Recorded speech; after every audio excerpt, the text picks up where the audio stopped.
America swore it would never build a monarchy, then built one anyway. We took a family from Massachusetts, wrapped them in a word borrowed from a Broadway musical, and decided their weddings and their funerals belonged to all of us. A dynasty like that runs on faces. It needs men to give speeches and women to stand near the men, beautiful and composed, smiling into 1,000 flashbulbs while the country decides they inhabit a fairy tale. Joan Kennedy played that part for almost 25 years. Blonde, soft-spoken, trained since girlhood at the piano, she looked precisely like the wife the Kennedy operation wanted the public to see. A colder story moved behind that composed face, one of 3 pregnancies that ended almost before they began, of a young woman who drowned while Joan carried a child she would also lose, of a disease that unspooled her in public while a whole nation traded her name as a punchline. You think you already know how this goes. The drunk wife, the cheating senator, the pale blonde blurred in the background of more famous people. What actually happened to Joan runs harder and stranger than the tabloid shorthand. And the strangest part lies in how much of the damage arrived wearing the face of family loyalty. This is a story about one woman standing against an institution that treated her as a prop, and institutions almost always win those fights. They won most of this one. What follows charts every place the machine took something from her, and the one late chapter where she reached back and pried a life of her own out of its hands. She met him at a gymnasium. The detail sounds almost too small and comic for the wreckage it would grow into. In October of 1957, Edward Moore Kennedy, the youngest of the clan and the one everybody underestimated, turned up to dedicate a new gym building at Manhattanville College of the Sacred Heart, and a senior named Joan Bennett caught his eye somewhere between the speeches and the ribbon. She studied there, a Bronxville girl raised Catholic and comfortable, the kind of young woman who could sit down at a keyboard and silence a room. That piano mattered more than anyone around her understood at the time. Music belonged to Joan the way politics belonged to the Kennedys, a first language learned in childhood, and for the rest of her life it stayed the one country where nobody outranked her. She walked into that gymnasium as a musician who happened to catch a senator's brother. She walked out of the next 25 years as a footnote to his ambition. They married just over a year later on the 29th of November, 1958, inside St. Joseph's Church in Bronxville. To the guests, it looked like a straightforward society wedding between a handsome heir and a lovely young pianist, 2 attractive Catholics from good families doing the expected thing at the expected time. The photographs came out beautifully. Underneath that, other machinery hummed. Some biographers have argued that the whole courtship ran on a schedule set by the family patriarch, Joseph P. Kennedy Sr., who wanted his sons paired off and photographed and respectable before John Kennedy's 1958 Senate re-election.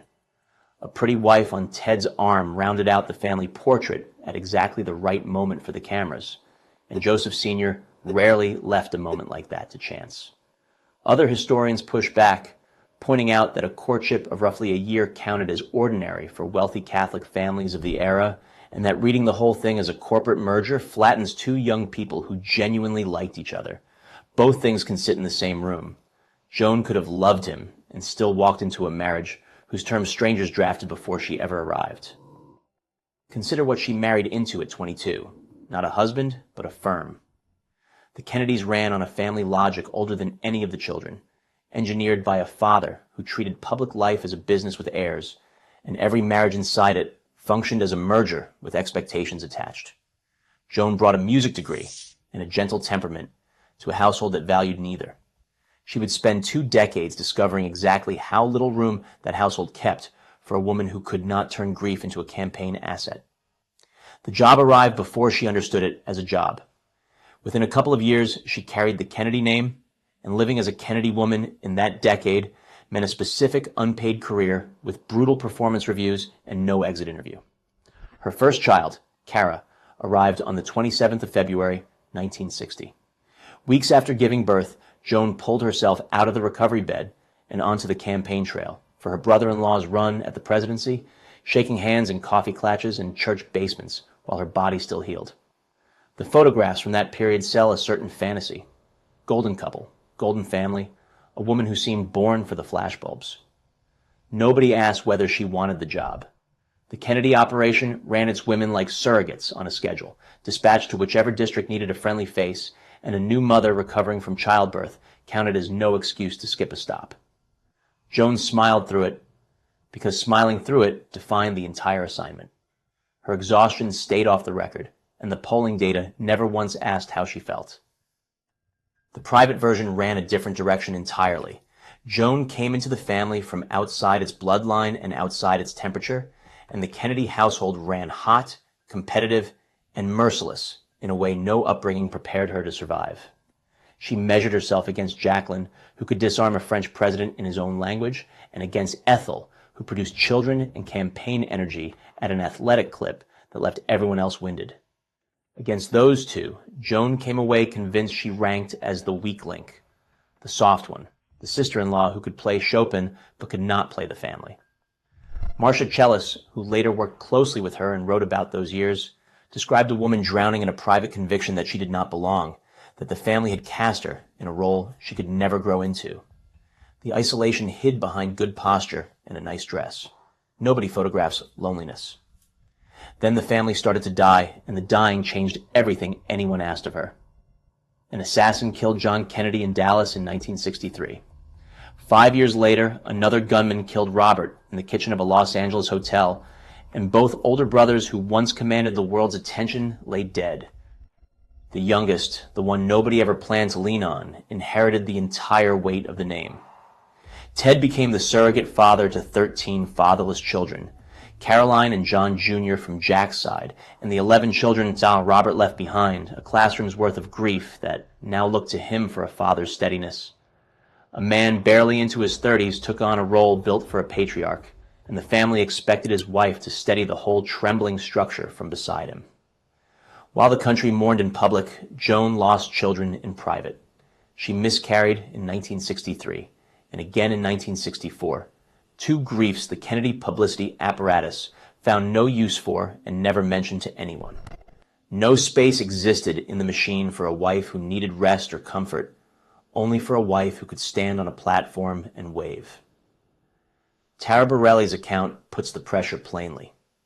After Robert's death in 1968, the family's political engine began treating Ted as the presumptive next president and Joan as the presumptive next first lady, and it demanded a flawless performance from a woman quietly coming apart under the load. She trained as a pianist, and they cast her as a monument. Think about what that title threatened to cost her.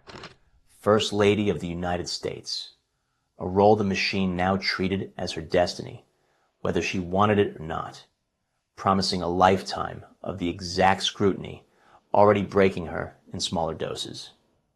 She never applied for the position. The family drafted her into it, measured her against the memory of Jacqueline in the same breath, and left her to absorb the fear that she would fail on the largest stage the country owned. A woman terrified of a dinner party found herself handed a coronation on layaway. Every marriage owns a night it never recovers from. Joan's landed on the 18th of July, 1969, on a small island off Martha's Vineyard, and she never even stood on the ground where it happened. Around 11:15 that night, Ted Kennedy drove a car off a narrow bridge on Chappaquiddick Island. His passenger, Mary Jo Kopechne, 28 years old, had given years of her young life to Robert Kennedy's cause and survived him only to drown in the back of his brother's car. The vehicle flipped into the water, and Ted climbed out. Mary Jo did not. He left the scene and never called the police for roughly 10 hours, walking in to tell his story near 10 the following morning, by which time a diver had already pulled the young woman's body from the submerged wreck. A family in Pennsylvania started planning a funeral for a daughter who did nothing wrong, except climb into the wrong car on the wrong night. Sit with the arithmetic of those 10 hours. A car plunged into the water before midnight, and a United States senator waited until mid-morning to tell anyone in a uniform the gap between the crash and the confession long enough for a whole rescue to have happened and never did. The Edgartown police recorded the timeline, and the country drew its own conclusions. And somewhere in Virginia, A pregnant woman on doctor-ordered bed rest watched the man she married become the most notorious name in America overnight. Joan learned about it while pregnant and confined to strict bed rest, ordered there precisely because 2 earlier pregnancies ended in loss. Her doctors wanted her still and calm while the family wanted her standing. She stood. On the 22nd of July, she attended Mary Jo Kopechin's funeral, a pregnant woman under medical orders to stay in bed, sent instead to a graveside to help her husband resemble a grieving friend rather than a man under investigation. 3 days later, on the 25th, she appeared at his side in a courtroom while Ted pleaded guilty to leaving the scene of an accident and collected a suspended sentence. The cameras caught the loyal wife, but they missed what it cost the body carrying that loyalty. In August of 1969, within weeks of the funeral and the courtroom, and the humiliation broadcast into every American home, Joan lost the pregnancy. Her third. Biographers who disagree about almost everything else agree about this sequence, the drowning and the forced performances and the collapse that followed, as the point where both the marriage and the woman inside it broke past repair. A young woman lay dead in the ground. A wife lost the child that the family pulled her from her sickbed.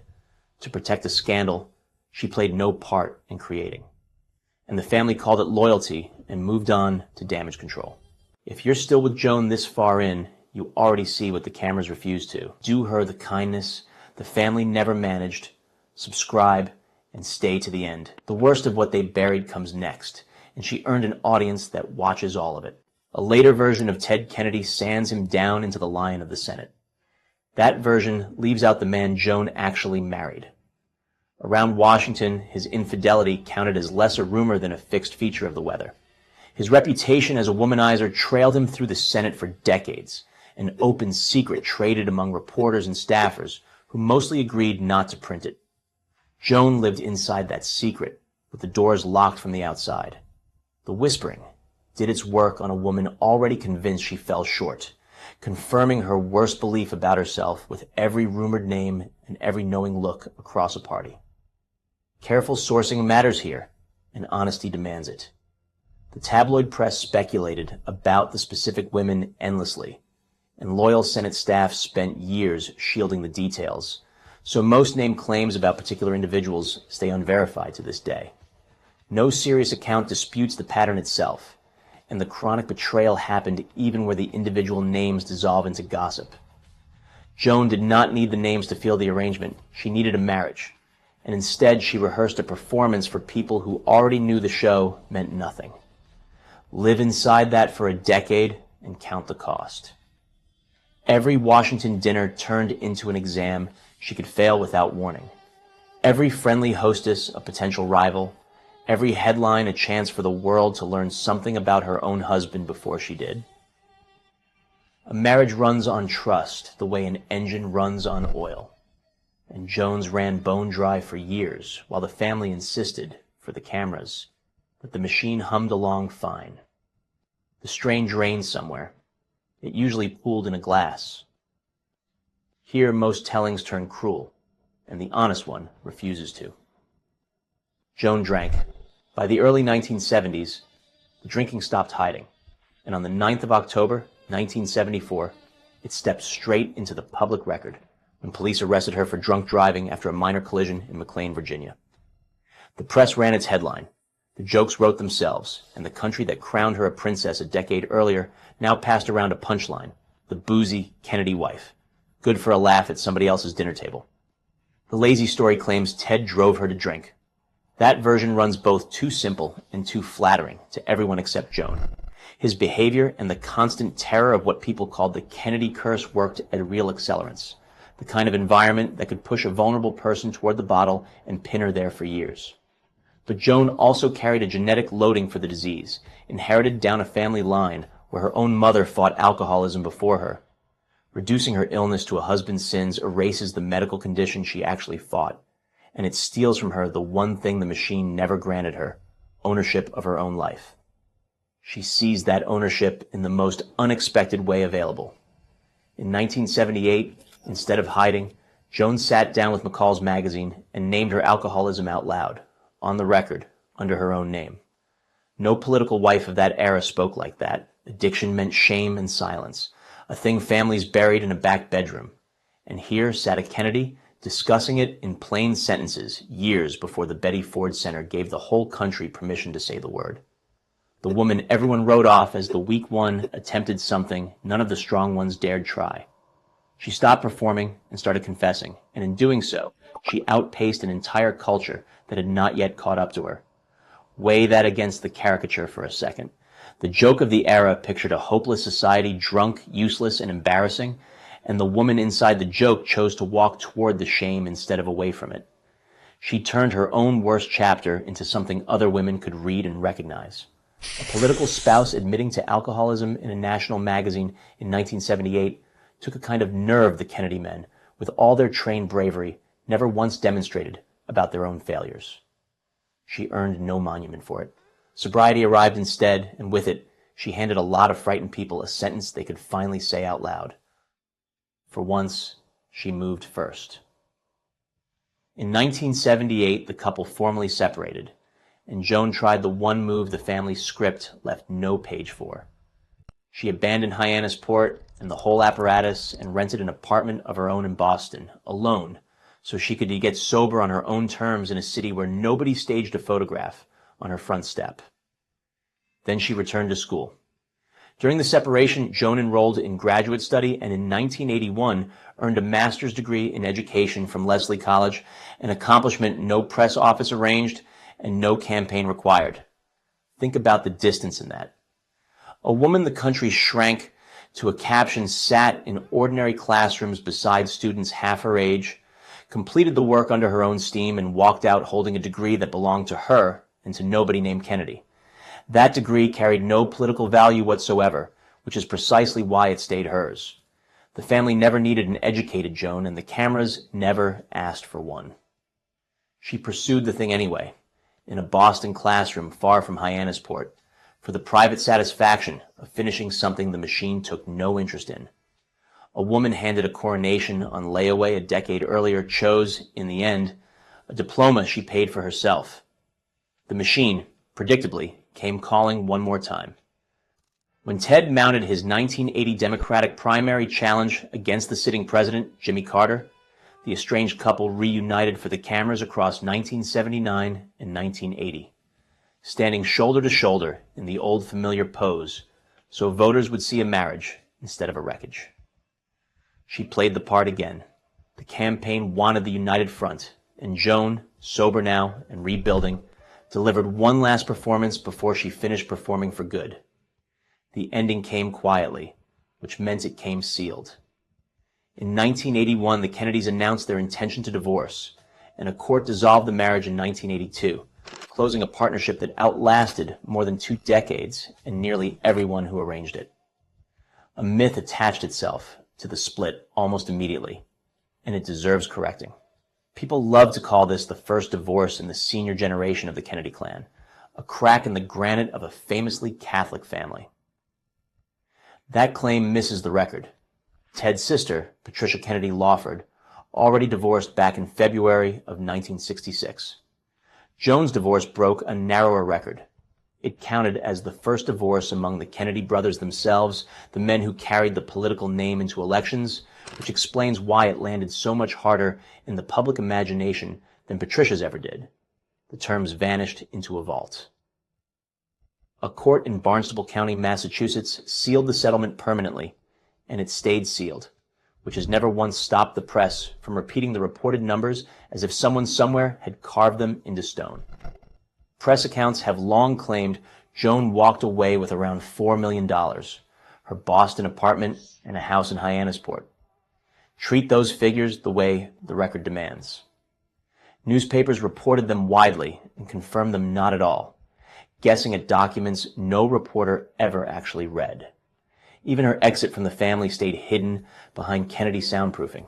The one document that might tell us what 2.5 decades of that marriage cost her in dollars remains locked in a Massachusetts courthouse, and the estimates everyone quotes amount to educated tabloid arithmetic. She married in front of 1,000 cameras and divorced behind a wall the public never scaled. The divorce handed her no tidy, happy ending, and pretending otherwise would betray the whole point of telling this honestly. Joan built a real life anyway. She reclaimed it in the spaces the family never let her occupy. Publishing a book called The Joy of Classical Music in 1992 and performing again as a pianist, returning to the identity she carried into that gymnasium back in 1957 before the name swallowed it whole. The disease, though, never fully released her. Her alcoholism stayed a lifelong fight, and in July of 2004 and again in April of 2005, her 3 children, Kara, Ted Jr., and Patrick, stepped in and assumed temporary legal guardianship to force her into treatment after doctors hospitalized her with a concussion following a collapse alone on a Boston sidewalk. Picture the reversal in that. The 3 children who survived those years grew up and carried her, standing in a probate court to rescue the mother the family once dragged from a sickbed to rescue their father's reputation. There is no clean moral to file that under. A woman who spent her whole marriage propping up other people ended those decades needing her own children to prop her up. And they did it in court on the record because the alternative meant watching her die on a pavement.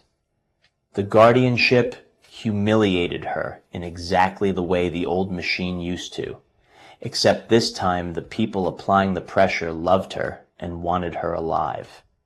That distinction matters more than it looks. Nobody put a camera on it. She lived out her last years quietly in Boston. The flashbulbs finally left her alone. Joan Bennett Kennedy died on the 8th of October, 2025, at the age of 89, from complications of dementia, having outlasted the husband, the myth, and most of the people who ever tried to tell her who she could be. We built a monarchy we swore we would never build, and monarchies eat their women quietly. They keep it out of the coronation footage. They preserve the ceremony and hide the cost, and the cost almost always carries a woman's name written under a nice dress in a photograph nobody looks at twice. The family cast Joan Kennedy as scenery. They positioned her as the pretty accessory to a great man's ascent, the smiling blonde at the edge of the frame, and for a long time the country happily left her there, first as an ornament and later as a joke. The record shows something the frame never could. She grieved 3 lost children while a nation watched a scandal instead. She stood in a courtroom and at a graveside while her own body broke. A husband whose sins the whole capital agreed to bury betrayed her in public and let her take the laughter for it. And then, without a campaign strategist or a press release or a single person telling her she could, she attempted the hardest things in this entire story on her own. She named her disease out loud when the culture forbade naming it.